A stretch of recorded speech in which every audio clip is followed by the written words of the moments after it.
Hi friends, welcome back to my channel. இன்றைக்கி நம்ம சேனலில் ப்ரெட் ஆம்லேட் எப்படி செய்கிறதுன்னு தான் பார்க்கலாம். வாங்க வீடியோக்குள்ளே போகலாம். இதுக்கு நம்ம 4 பீஸ் ப்ரெட்டுக்கு 4 முட்டை நான் எடுத்துருக்கிறேன். இந்த முட்டையெல்லாம் ஒரு பாத்திரத்தில் உடச்சி ஊற்றிக்கலாம். இதோட கொஞ்சம் 1/4 ஸ்பூன் அளவுக்கு மஞ்சத்தூள், 1/2 டீஸ்பூன் அளவுக்கு மிளகாத்தூள், 1/2 டீஸ்பூன் அளவுக்கு மிளகுத்தூள், அடுத்து தேவையான அளவு கொஞ்சம் உப்பு சேர்த்துக்கலாம். இதோட ஒரு பெரிய வெங்காயத்தை நறுக்கி வச்சுருக்கிறேன், அதையும் சேர்த்துக்கோங்க. அதோட கொஞ்சமாக 2 பச்சை மிளகாவை நறுக்கி போட்டுக்கோங்க. அப்புறம் ஒரு தக்காளி, இதையும் நறுக்கி சேர்த்துக்கலாம். அடுத்து இதோட கொஞ்சம் மல்லிக்கொல்லையும் சேர்த்துக்கலாம். இப்போ எல்லாத்தையும் நல்லா கலந்து விடுங்க. நம்ம நல்லா ஆம்லேட்டுக்கு கலக்கிற மாதிரி இதை நல்லா அடித்து கலக்கிக்கோங்க. இதை காலையில் பிரேக்ஃபாஸ்ட்டுக்கும் சாப்பிட்டுக்கலாம், அப்படி இல்லைனா ஈவினிங் ஸ்நாக்ஸாகவும் இதை சாப்பிட்டுக்கலாம். நல்லா டேஸ்ட்டாக இருக்கும். இது மாதிரி நல்லா அடித்து கலக்கிக்கோங்க. இது எல்லாருமே நல்லா ஈஸியாக செய்யலாம். இது ஒரு ஆம்லேட் போடுற டைம் தான், அதுக்கு மேலே எடுக்காது, அதோட டக்குனே முடிஞ்சிடும். இப்போது ஒரு பேனில் நெய் ஆட் பண்ணிக்கிறேன்.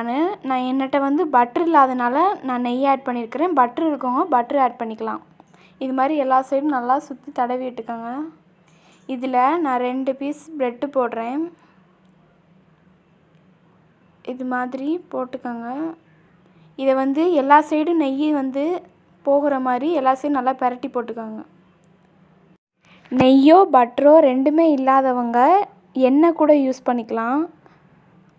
இது நல்லா ப்ரௌன் கலரில் ஆகிற அளவுக்கு நல்லா வேக விடுங்க.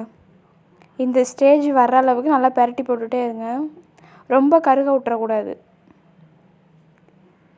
இது மாதிரி எடுத்து பரட்டி விட்ருக்காங்க. 2 சைடும் நல்லா பரட்டி விடுங்க. இப்போது இதை நம்ம வேறு பிளேட்டில் எடுத்து மாற்றிக்கலாம். இப்போது 1 ஸ்பூன் எண்ணெய் ஊற்றிக்கலாம். அந்த 1 ஸ்பூன் எண்ணெய் ஊற்றுனதுக்கப்புறமா நம்ம முட்டையை கலக்கி வச்சுருந்தோம்ல, அந்த இதை கொஞ்சமாக ஊற்றிக்கலாம். ஊற்றிட்டு எல்லா இடத்துக்கும் நல்லா பரப்பி விடுங்க. எல்லா சைடும் நல்லா கொஞ்சம் இழுத்து விட்டுக்கோங்க. அடுப்பை சிம்லேயே வச்சுக்கணும். இப்போது இந்த முட்டை மேலே நம்ம எடுத்து வச்சுருந்த ப்ரெட் எடுத்து வச்சுக்கலாம். 2 ப்ரெட்டை மட்டும் வைங்க. இது முட்டை எல்லா சைடும் இருக்கிற மாதிரி நல்லா பின்னாடி பரட்டி எடுத்துக்கோங்க. அப்போ தான் நம்மளுக்கு ஒட்டி கிடைக்கும். இப்போது அந்த ப்ரெட்டுக்கு மேலே கொஞ்சமாக நான் நெய் சேர்த்துக்கிறேன். பட்டரும் சேர்த்துக்கலாம். பொதுவாக பட்டர் தான் சேர்க்கணும், ஆனால் நாங்கள் நெய் சேர்த்துக்கிறோம். இப்போது இதை அப்படியே தூக்கி பரட்டி போட்டுருங்க. இப்போது நல்லா பரட்டி விட்டுக்கோங்க.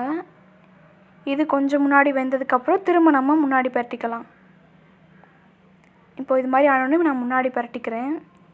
இப்போது இந்த ப்ரெட்டு எல்லா சைடும் கவர் ஆகிற மாதிரி முட்டையை மடித்து விட்டுக்கோங்க. இப்போ நான் பண்ணுற மாதிரியே பண்ணுங்கள். அவ்வளோதான்.